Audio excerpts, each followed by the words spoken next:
If you're tired of the same old news that just doesn't hit the spot, why not spice things up by subscribing to C News? We're not here to bore you with the same bland royal gossip that feels like it came straight from your aunt's Facebook feed. Oh no, we're serving up the juiciest, most hilarious takes on the royals, complete with a side of sarcasm and just the right amount of eye-rolling. If you're ready for a royal family deep dive that doesn't require you to wear a monocle or sip tea with your pinky out, then hit that subscribe button and join the fun. Now, before you say, "I've heard enough royal drama to last a lifetime," let us assure you, C News is different. We take the royal family's antics and give them the comedic treatment they deserve, because let's face it, we all know Meghan and Harry aren't just sitting around solving world peace. Whether it's Meghan's latest Netflix show or Harry's attempt to win the title of Most Misunderstood Prince, we've got you covered with all the ridiculousness and none of the pretentiousness. If you're the kind of person who enjoys laughing at the absurdity of it all, then our channel is basically a royal flush of content that'll have you coming back for more. So, if you've ever wondered what would happen if a royal family drama collided with a comedy roast, it's time to find out. Subscribe to C News and get your daily dose of royal family chaos served with a generous helping of humor. Trust us, you don't want to miss a single laugh out loud moment as we keep track of the world's most famous family, because who needs the crown when you've got comedy that sparkles just as brightly? Go ahead, subscribe now. Your future self will thank you. Kinsey Schofield and Kevin O'Sullivan have recently come under fire for their outspoken criticism of Meghan Markle's upcoming Netflix show, which has stirred up a wave of opinions and heated debates. While Markle's projects often attract scrutiny, this latest round of backlash feels more intense, partly because of the personalities involved.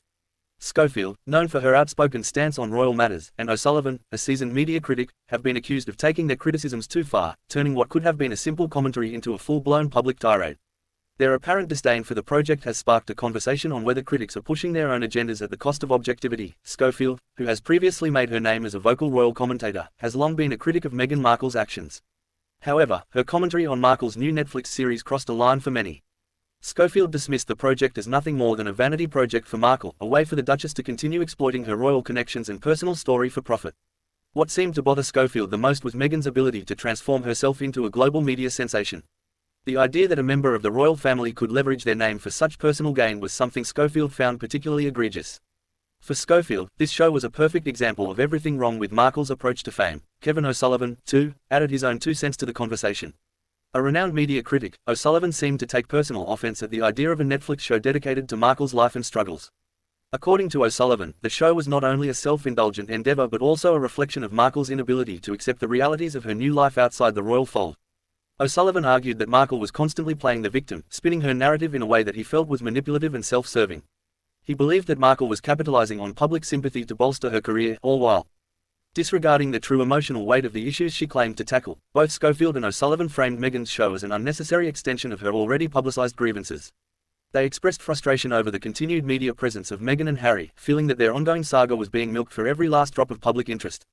The two critics suggested that this constant rehashing of Markle's life was a thinly veiled attempt to cash in on her personal struggles, without ever offering any real substance or change in the broader conversation about mental health, race, or the monarchy.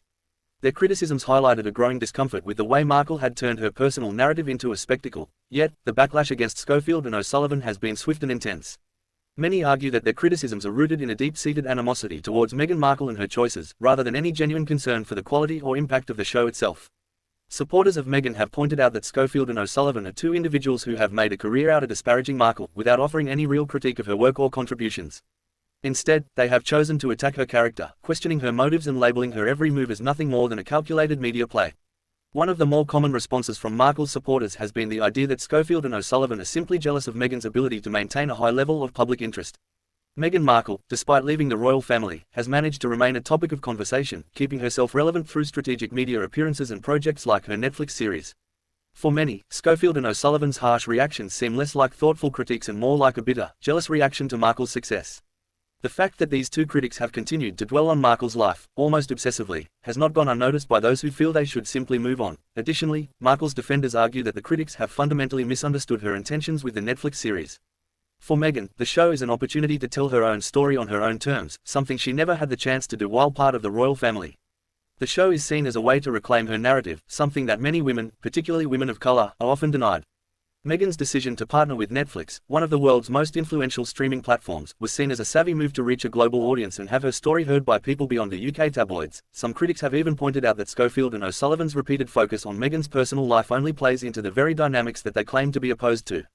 By constantly attacking Markle's every move, they perpetuate a narrative that reduces her to nothing more than a controversy to be dissected. This line of thinking has raised the question of whether Schofield and O'Sullivan are more interested in maintaining the public interest in Meghan's life than they are in offering any constructive feedback or real criticism of the show. While the backlash against Schofield and O'Sullivan grows, it has also led to more people defending their right to express their opinions, regardless of how unpopular or harsh those opinions may be. Some argue that in a media environment where everyone seems to have a platform, it's crucial to have voices that challenge the prevailing narratives. Schofield and O'Sullivan, despite their unpopular stance, represent a larger group of people who are skeptical of the Markle-Harry media empire and see their ongoing media presence as an example of celebrity culture gone too far. To them, it's not about Meghan herself but about what her media empire represents in a wider societal context. Others believe that Schofield and O'Sullivan's criticisms have highlighted a larger issue with how society views powerful women, especially those who are outspoken about their experiences. They argue that if Meghan Markle were a man, her actions would likely be viewed as assertive and ambitious, rather than manipulative or attention-seeking. This gendered lens has sparked a wider discussion on the ways in which women in the public eye are scrutinized in a way that their male counterparts are not. For many, Schofield and O'Sullivan's criticisms of Meghan only reinforce the negative stereotypes that women must behave in a certain way to be deemed acceptable by the public. At the same time, there are those who believe that the criticisms are not about gender or jealousy, but about the very nature of celebrity culture itself. In their eyes, Markle's Netflix project is just another example of how modern media tends to capitalize on personal stories for profit, regardless of the emotional or societal impact. For these critics, Schofield and O'Sullivan's frustration is a reflection of a broader cultural exhaustion with the commercialization of personal lives, particularly when it comes to people with such public profiles. The situation is complicated by the fact that Meghan Markle is not just a private individual, she is part of a broader media ecosystem that thrives on controversy and public interest. Her decisions are often not just personal, but deeply embedded in the business of entertainment and celebrity. Schofield and O'Sullivan, for all their criticisms, have inadvertently become part of that ecosystem, feeding the very beast they claim to despise. The irony of their position has not gone unnoticed, and some have even suggested that their negative remarks might be an attempt to remain relevant in a media landscape that is dominated by figures like Meghan Markle. In the end, the debate over Meghan Markle's Netflix show, and the backlash against Schofield and O'Sullivan, is more than just about the show itself. It's a reflection of deeper tensions in modern celebrity culture, the changing role of the media, and the ways in which public figures like Meghan are both empowered and exploited by the very industry that sustains them. Whether or not Meghan's Netflix series will be a success remains to be seen, but the discourse surrounding it is sure to continue to evolve, with critics like Schofield and O'Sullivan at the forefront of an ongoing cultural debate.